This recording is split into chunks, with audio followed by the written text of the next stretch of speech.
Hoy vamos a hablar del infierno y su historia a través del tiempo.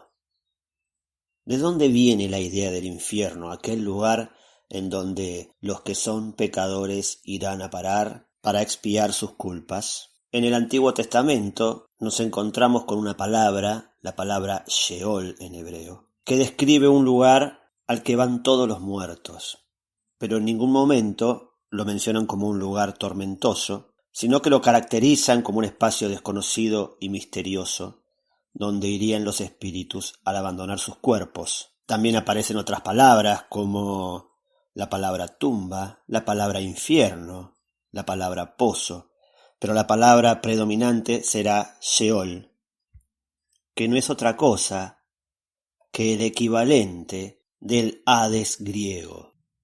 El Hades es el lugar al cual van los muertos, según nos cuenta la mitología griega. Y este lugar es un lugar tanto para buenos, para hombres que han hecho obras caritativas, bondadosas, como para todos los demás hombres que no las han hecho. Es decir, que es el hogar de todos los muertos, indistintamente.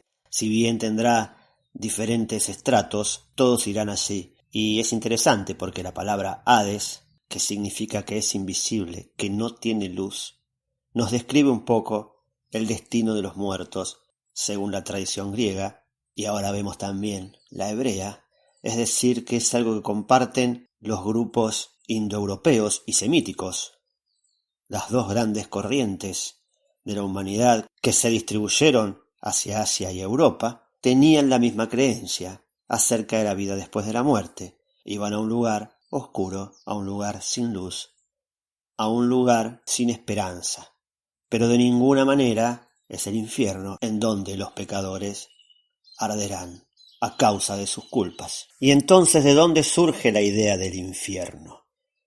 En el Nuevo Testamento veremos que Cristo utilizará el término arderán en la Gehenna, y en realidad Gehenna, Ge-Hinnom, es un valle, el valle de Hinnom, que quedaba en las afueras de Jerusalén, donde se quemaban los desechos. Pero también Gehenna era el lugar en donde ciertos demonios podían purificarse, es decir, no era un lugar de castigo, sino de purificación, la purificación a través del fuego, que también está presente en las diferentes culturas de la antigüedad. El fuego no como un castigo, sino como purificación. Hasta el siglo IV después de Cristo se pensaba que el infernus era algo temporal. Orígenes, por ejemplo, hablaba de la apocatástasis, que era la idea de que Dios perdona todo. Por lo tanto, el infierno es inconcebible. No obstante, en el Concilio de Constantinopla del año 543 se establece que los sufrimientos del infierno serán eternos. Será recién en el Concilio de Letrán, en el año 1123, en donde la Iglesia Católica declarará como dogma la existencia del infierno. Y esto es muy interesante porque el infierno no es otra cosa que un lugar creado por los hombres. Pero ¿qué pasó con el Hades? ¿Qué pasó con el famoso descenso a los infiernos de Cristo el día sábado? Si el Hades existió, o el Sheol existió, allí fue a donde se dirigió Cristo a llevar lo que el Hades no tenía, que sería la luz.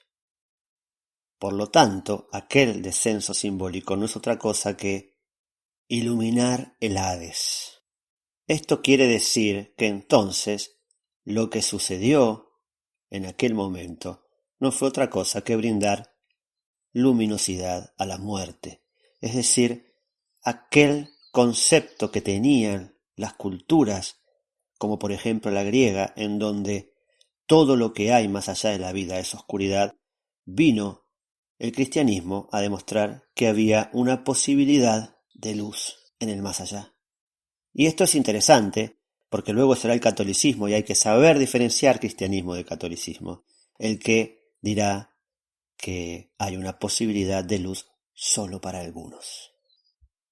Pero la gran transformación, en realidad, la transformación significativa que hay del Hades griego o el Sheol hebreo, hacia lo que después será la posibilidad de iluminar aquel lugar, no es otra cosa que la esperanza hacia la muerte. Lo que vino a transformar el cristianismo fue una visión hacia la muerte. Por eso los primeros cristianos se consideraban no solo los seguidores de una nueva religión, sino también filósofos, porque podían abarcar la muerte desde otro punto de vista. Durante los primeros 2 siglos de la era cristiana, los cristianos se consideraban seguidores de un maestro, además de un Mesías. Pero ellos traían una solución ante la humanidad cegada porque pensaban que no había nada más allá, porque sabían que más allá de la vida solo había. Y esta idea del cristianismo como filosofía la va a retomar el maestro Descartes en la Edad Media y luego también Nicolás de Cusa, los que podríamos llamar filósofos cristianos, aunque hay algunos que dicen que sería una contradicción, un oxímoron, como hablar de una madera hecha de metal. Pero no es así, puesto que la muerte es algo que siempre ha tenido ocupado a la filosofía y a la religión. Y a veces la línea es muy delgada y podemos encontrar una unidad, o a veces podemos encontrar un muro que los separa, cuando el dogma se apropia de las ideas. Del Hades griego pudieron salir algunos pocos héroes, como Hércules, como Aquiles. Y hay un diálogo que nos describe un poco el sentimiento de Aquiles de estar ahí, que se conoce como diálogo en el Hades, y en donde el alma de Aquiles le habla a Odiseo según Homero.